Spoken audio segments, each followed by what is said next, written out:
Assalamualaikum warahmatullahi wabarakatuh. Alhamdulillah rabbil alamin. Wassalatu wassalamu ala khatamil anbiya'i wal mursalin Nabiyyina Muhammadin wa ala alihi wa sahbihi ajma'in, amma ba'd. Para jamaah yang dirahmati Allah, kita bertemu lagi pada pagi hari ini dan kita berharap mudah-mudahan setiap pertemuan kita, termasuk pertemuan kita pada pagi hari ini, benar-benar menjadi pertemuan yang mendapatkan ridho dari Allah Subhanahu wa taala. Amin. Para jamaah yang dirahmati Allah, hari ini saya mencoba untuk merenung kembali apa yang selama ini saya coba untuk saya ketengahkan dalam gagasan-gagasan saya, baik secara lisan maupun tulisan. Saya melihat bahwa perubahan ke arah yang lebih baik itu harus menjadi sesuatu yang terjadi pada siapapun, dimanapun, kedepanpun, termasuk diri kita. Jangan sampai kita mengalami kemandekan, jumud, stagnasi. Jangan sampai hari ini itu masih sama dengan hari kemarin, dan sampai besok kita masih sama. Jadi disinilah kemudian kita dianggap tidak pernah mengalami perubahan. Ya, tentu saja perubahan yang kita inginkan itu adalah perubahan ke arah yang lebih baik. Hari ini harus lebih baik dari kemarin, dan besok itu harus lebih baik daripada hari ini, dalam hal apapun. Nah, termasuk di dalamnya perubahan itu terjadi harus pada cara berpikir kita. Mindset kita harus kita coba kita perbaiki kalau memang ada sesuatu yang harus kita perbaiki. Dan muhasabah kita, introspeksi kita, evaluasi diri kita itu harus kita mulai dari perubahan mindset, cara berpikir, tata pikir, frame of thought-nya itu harus kita ubah dulu. Saya pernah mencoba untuk menggagas bagaimana saya harus punya perubahan cara berpikir ke arah yang lebih baik. Saya temukan memang beberapa hal yang terkait dengan cara berpikir saya itu yang mengakibatkan saya mengalami stagnasi, bahkan kemunduran. Saya seringkali terlalu puas dengan apa yang sudah saya dapat, dan itu dulu pernah saya anggap sebagai sikap qanaah, tetapi begitu saya renungkan itu bukan sikap qanaah yang tepat, tidak proporsional. Sikap qanaah itu adalah sikap untuk menerima pemberian dari Allah tanpa mengeluh, tapi bukan berarti tidak punya semangat untuk selalu melakukan perubahan ke arah yang lebih baik. Mensyukuri nikmat itu justru harus kita lakukan dengan cara melakukan tindakan yang terbaik dengan nikmat yang telah diberikan oleh Allah pada diri kita, sehingga ketika kita itu menerima nikmat, selalu ada kemungkinan kita melakukan perubahan ke arah yang lebih baik dari waktu ke waktu. Dan semua itu harus kita mulai dari cara berpikir kita. Frame of thought kita harus kita coba kita ubah. Mindset kita harus kita ubah. Sikap mental kita harus kita ubah.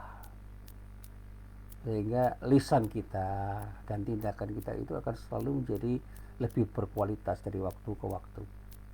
Dan itu yang saya coba untuk saya renungkan, dan saya coba untuk saya maknai dalam hidup saya. Termasuk ketika hari ini saya mencoba untuk menggali makna hijrah. Hijrah itu tidak pernah bermakna ketika tidak ada perubahan sikap mental. Hijrah dalam arti fisik itu penting, tetapi yang jauh lebih penting adalah hijrah dalam pengertian yang lebih bersifat ruhiyah, kejiwaan. Dan pada saatnya kita bisa punya sikap yang lebih baik karena kita punya cara berpikir yang lebih baik dari waktu ke waktu. Rasulullah Nabi Muhammad SAW itu pernah berhijrah, dan hijrah yang paling monumental itu hijrah beliau dari Makkah ke Madinah, itu paling monumental. Di sana tidak ada hanya perubahan fisik, tetapi perubahan sikap mental orang-orang Islam, dan pada saatnya memang terjadi perkembangan yang luar biasa dari Islam yang dulu ketika di Makkah didakwahkan oleh Rasulullah itu menjadi Islam yang menyejarah dalam kehidupan dan memberikan pengaruh yang luar biasa pada masyarakat tidak hanya di Madinah tetapi di seputar Madinah, dan bahkan kemudian mengalir semangatnya, ruhnya itu kemana-mana, sehingga Makkah pun menunggu peristiwa Madinah itu untuk hadir menjadi peristiwa di Makkah. Sehingga Fathu Makkah itu sebenarnya adalah kemenangan Rasulullah ketika orang-orang Makkah sendiri mendambakan ada semangat hijrah yang harus tumbuh di Makkah sebagaimana tumbuhnya semangat hijrah di Madinah, sehingga karena semangat hijrah itu Madinah mengalami perubahan yang luar biasa. Tentu saja perubahan ke arah yang lebih baik. Dan tentu saja semangat hijrah itu harus bisa menjadi spirit ruh kita di dalam hidup, utamanya ketika kita menjadi umat Islam yang punya keinginan untuk menjadi khair ummah. Khair ummah itu tidak akan begitu saja terjadi ketika tidak ada perubahan sikap mental kita. Sehingga iman kita itu harus kita tumbuhkan dengan sebaik-baiknya. Semangat kita untuk beramal ma'ruf itu harus kita tumbuhkan dengan sebaik-baiknya. Dalam bahasanya Pak Kuntowijoyo memang ada semangat transendensi yang harus kita perbaiki, ada semangat humanisasi yang harus kita perbaiki, dan ada semangat pembebasan yang harus kita perbaiki. Dan di sini liberasi itu bukan liberalisasi. Saya masih ingat betul ketika Pak Kuntowijoyo itu menulis, dan salah satu tulisannya adalah tulisan yang termuat dalam bukunya Muslim Tanpa Masjid. Beliau menggagas sesuatu yang luar biasa. Jadi umat Islam itu harus mengalami perubahan. Perubahan sikap mental itu harus dimulai dari semangat iman yang membara, dan itu adalah prinsip transendensi yang harus kita bangun. Jadi ada perubahan-perubahan yang lebih fundamental, yaitu bagaimana membangun iman yang kokoh. Semakin kokoh iman kita, akan semakin mungkin kita akan melangkah dengan langkah yang lebih baik. Sehingga proses humanisasi dan liberasi itu akan terjadi sebagai wujud dari semangat amar ma'ruf nahi mungkar kita yang menyalanya di waktu kita itu berhadapan dengan siapapun, dimanapun dan kapanpun. Dan semangat itu harus menjadi semangat dua arah, ke dalam dan keluar. Kita harus melakukan inward dan outward looking. Ke dalam kita lakukan perbaikan untuk diri kita, dan keluar kita harus mau memperbaiki keadaan di seputar kita. Nah, sekarang ini banyak orang yang terjebak pada senario musuh-musuh Islam, sehingga mereka mudah terbaca, dan pada saatnya ikut irama yang mereka bangun, sehingga langkah-langkah mereka itu merupakan langkah yang memang selaras dengan senario mereka. Senario mereka itu adalah senario yang memang menjebak umat Islam untuk melangkah hanya pada langkah-langkah yang sebenarnya seperti berarti di tempat. Karena apa? Orang-orang Islam itu akhirnya tidak punya semangat untuk berubah dan melakukan perubahan ke arah yang lebih fundamental. Saya masih ingat dulu ketika saya bercerita tentang Amir Syakib As-Salat yang pernah menulis, dan tulisannya itu dibukukan menjadi sebuah tulisan yang berjudul Limadza ta'akhkharul muslimun wa limadza taqaddama ghairuhum. Dia seorang jurnalis. Maju mundurnya umat itu harus dimulai dengan cara berpikir. Kenapa orang-orang Islam itu mundur dan orang-orang Muslim itu maju? Itu bukan karena status mereka, tetapi karena mereka punya semangat berpikir dan semangat untuk bersikap dan bertindak yang luar biasa. Quran itu tidak hanya harus dibaca, tetapi dimaknai sebagai sesuatu yang akan bisa memberikan perubahan. Jadi Quran itu harus menjadi sesuatu yang membangun spirit perubahan. Sehingga proses membaca Al-Quran pun itu harus kita perbaiki. Jangan sampai kita hanya sekedar membaca dan membaca. Ini yang dulu pernah saya sampaikan ketika Muhammad Farid Ishaq, salah seorang intelektual dari Afrika, yang mencoba untuk menggagas tentang kualifikasi para pembaca Al-Quran itu. Beliau mengatakan memang ada pembaca Quran itu yang hanya sekedar bersemangat untuk membaca tanpa mengerti. Ada yang punya semangat untuk mengerti, tapi ada semangat yang luar biasa tidak hanya untuk mengerti, tapi melakukan perubahan. Sehingga Al-Quran yang dibaca itu melahirkan perubahan-perubahan yang sangat signifikan dalam hidupnya dan lingkungannya.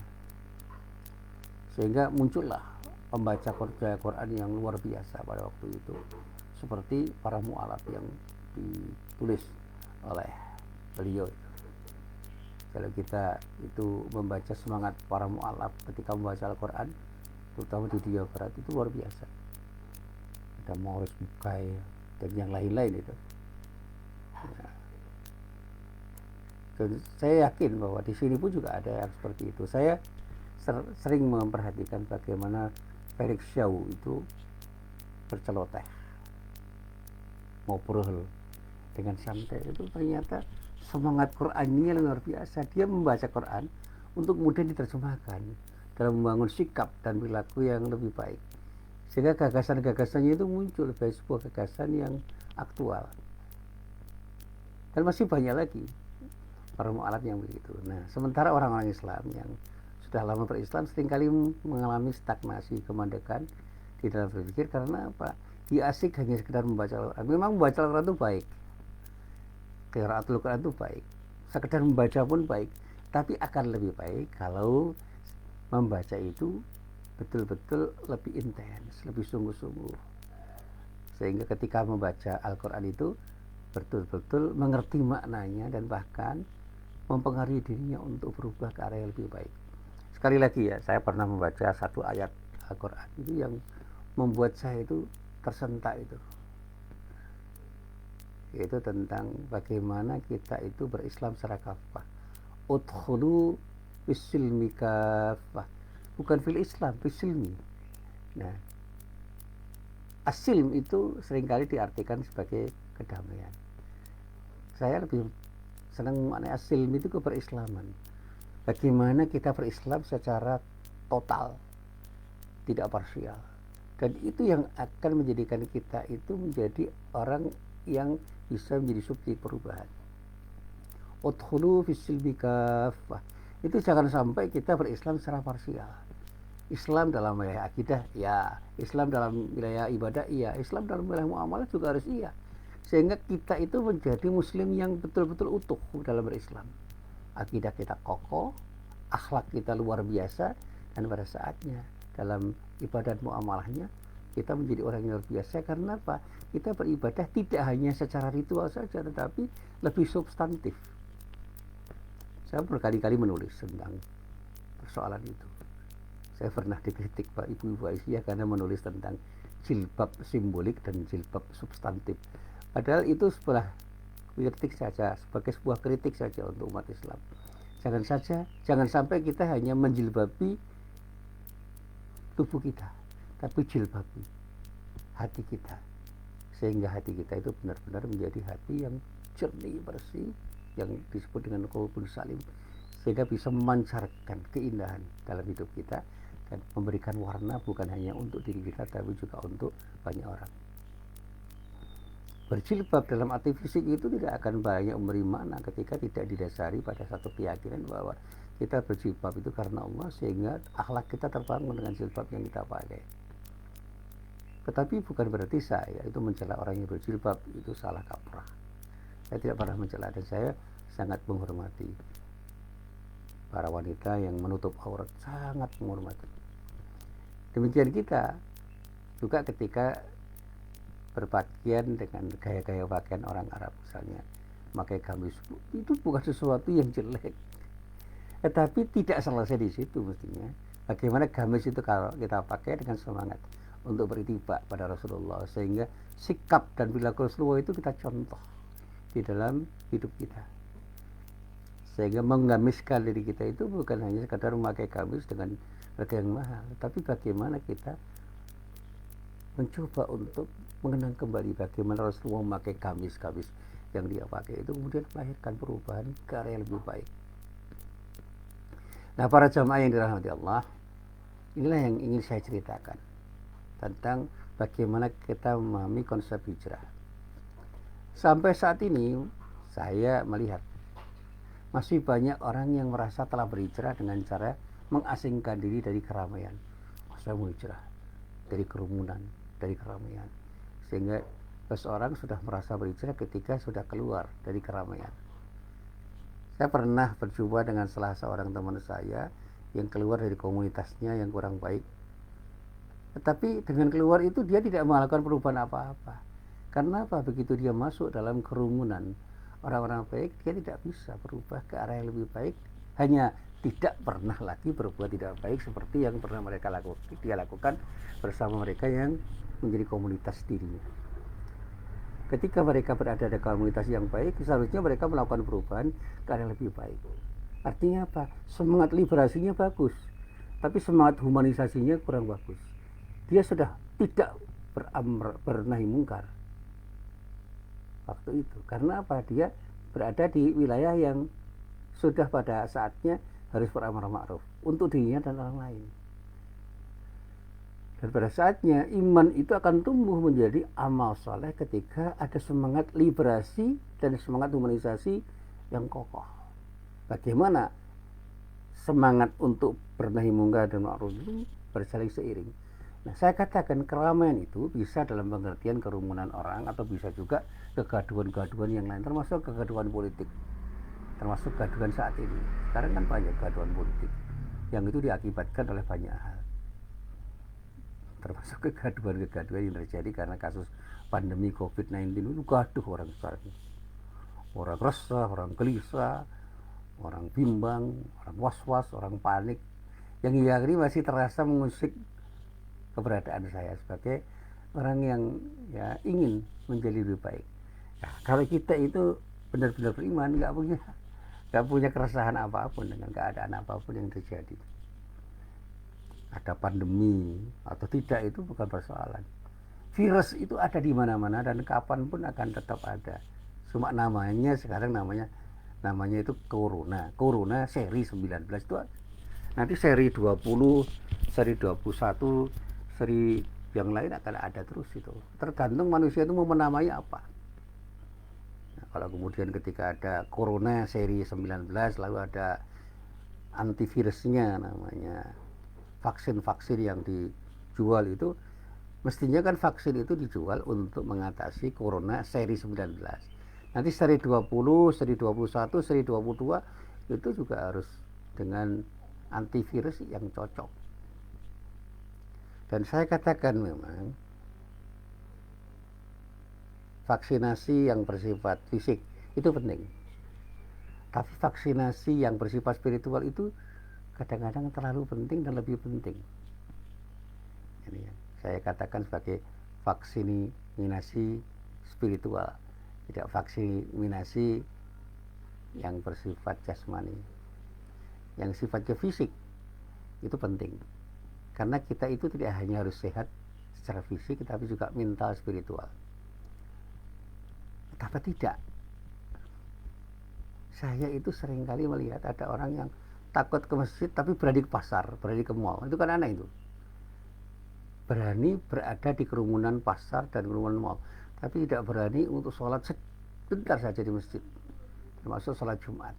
Saya tidak pernah mencela sebenarnya orang yang berpendapat sholat Jumat itu untuk sementara tidak dilakukan dulu dan di rumah, silahkan, itu pendapat pribadi. Tapi jangan pernah mencela orang yang mau berjumatan di masjid, itu saja. Karena apa? Yang namanya virus itu akan bisa menyerang orang bahkan ketika orang di rumah, karena kita ini tidak pernah 100% tidak tersentuh oleh siapapun dan apapun. Artinya apa? Interaksi kita dengan orang lain itu akan bisa mendatangkan virus. Dan kita yang terinfeksi virus itu akan bisa menularkan kepada banyak orang juga. Apakah ketika kita di rumah itu 100% kita tidak akan pernah berinteraksi dengan orang? Yang nggak mungkin. Dan inilah yang selalu saya sampaikan. Ketika orang-orang kafir itu telah dan tengah berbulan madu dengan orang-orang munafik pada waktu di zaman Rasulullah berdakwah, memusuhi dan bahkan berencana untuk menghancurkan eksistensi atau keberadaan orang-orang yang beriman di berbagai belahan daerah wilayah pada waktu itu. Sekarang ini fenomena juga mirip saja di belahan dunia yang lain, kita bisa melihat. Dan mungkin di sekitar kita juga bisa kita lihat kalau kita mau cermat. Betapa tidak ketika orang-orang kafir itu telah dan tengah berbulan madu dengan orang-orang munafik untuk memusuhi dan bahkan berencana untuk menghancurkan eksistensi kita, orang-orang beriman di berbagai belahan dunia. Hati siapa yang tidak tergerak? Hati siapa sekali yang tidak tersentak untuk segera menata diri, berbenah diri untuk berhijrah karena Allah. Dan saya yakin, dengan hakku yakin bahwa hijrah Rasulullah itu tidak hanya sekedar hijrah fisik. Hijrah Rasulullah bersama para sahabatnya itu punya semangat ruhiyah yang luar biasa, semangat untuk berubah ke arah yang lebih baik. Karena dakwah Islam itu tidak akan pernah bisa mulai dengan baik dan bagus sekali pada waktu itu kalau tidak ada hijrah.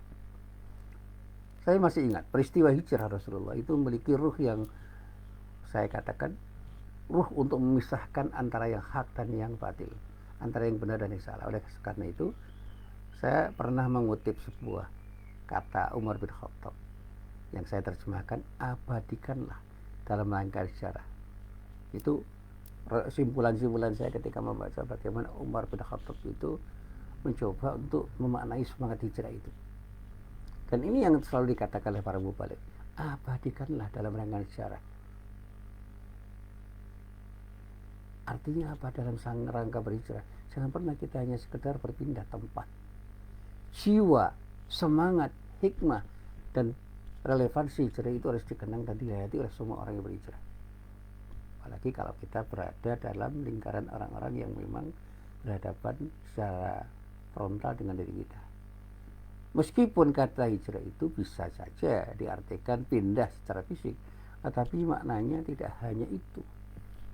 Dalam konteks kekinian, berhijrah itu artinya berhijrah untuk berubah dari yang buruk pada yang baik, dari yang baik pada yang lebih baik. Kalau saya katakan berhijrah kepada Allah itu artinya menunjukkan sikap, menunjukkan komitmen dan identitas keimanan kita untuk hanya beribadah kepada Allah. Hijrah dalam kategori yang tepat itu adalah hijrah qalbiyah dan hijrah imaniyah. Hijrah yang betul-betul dilandasi dengan keimanan dan betul-betul menghunjam di dalam hati. Hijrah hati atau hijrah mental itu jauh lebih penting daripada hijrah fisik. Hijrah fisik itu gampang. Setiap hari saya berpindah-pindah dari tempat ke tempat. Tapi untuk berubah secara mental itu tidak mudah. Untuk mengubah mindset saya itu tidak mudah. Apalagi ketika kita harus mengubah cara kita di dalam beribadah kepada Allah supaya lebih baik dan lebih berkualitas. Itu tidak mudah.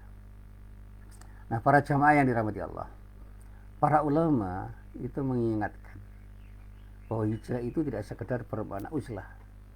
Jadi sekali lagi para ulama itu mengingatkan pada kita bahwa hijrah itu tidak hanya sekadar bermakna uzlah.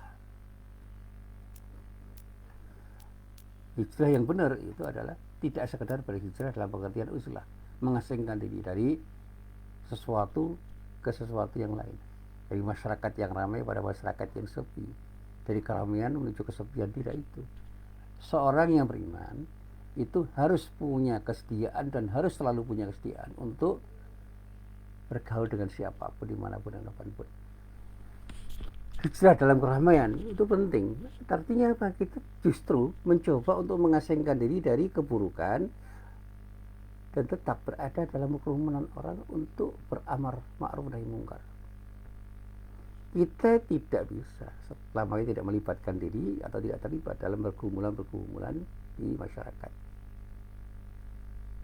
Kita tetap akan bergumul dengan keburukan-keburukan dan ketidakbaikan. Kemungkaran itu akan selalu kita hadapi dan kita harus berhadapan dengan kemungkaran itu.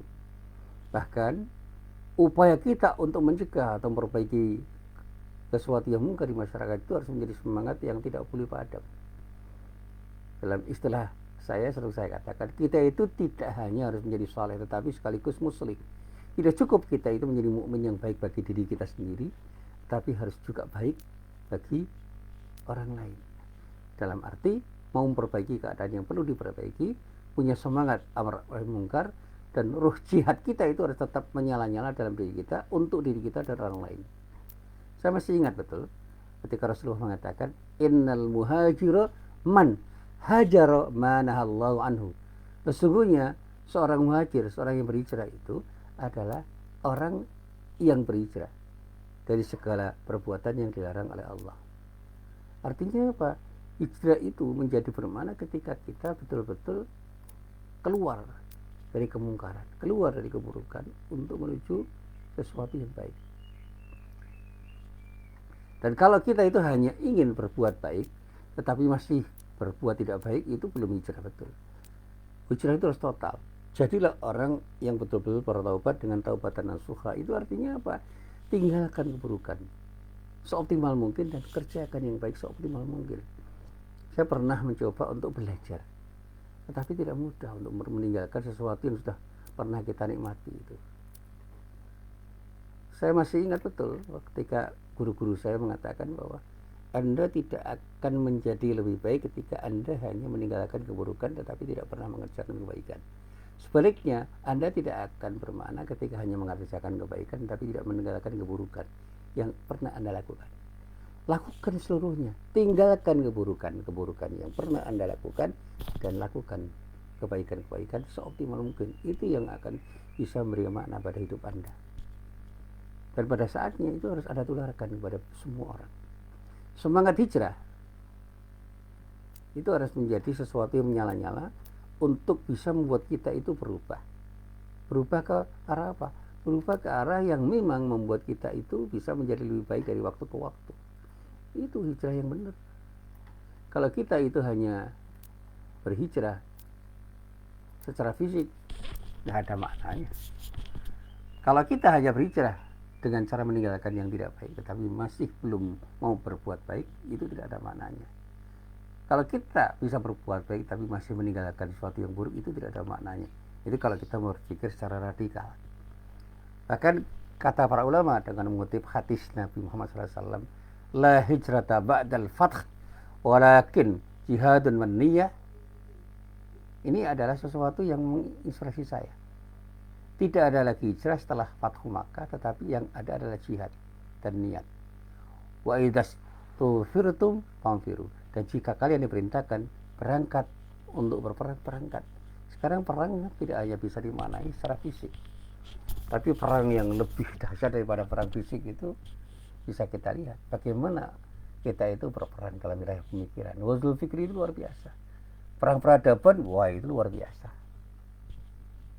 Dan sekarang perang peradaban itu tidak hanya ada pada wilayah politik dan bisnis, sekarang sudah merambah kemana-mana.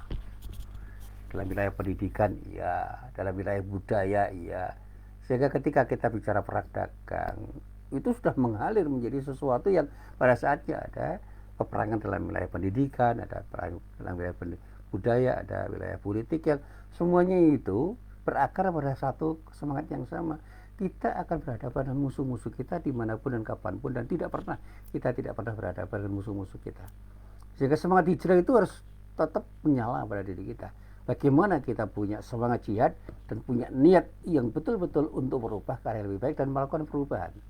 Berubah menjadi orang soleh itu penting, tetapi mengubah keadaan ketika kita menjadi muslim itu juga menjadi penting, karena kita tidak hanya harus berubah untuk diri kita sendiri, tapi juga bisa mengubah keadaan di seputar kita. Kita harus menjadi subjek perubahan untuk diri kita dan orang lain di seputar kita.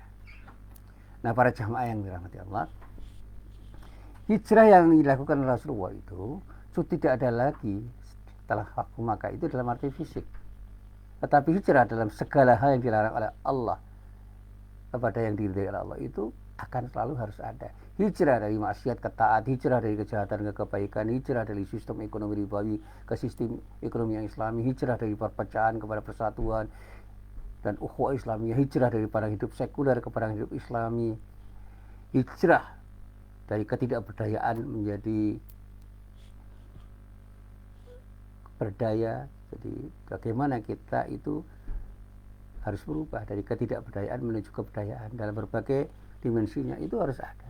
Dan oleh karena itu saya katakan hijrah dalam makna yang lebih luas diperlukan sepanjang masa dan tidak boleh tidak ada.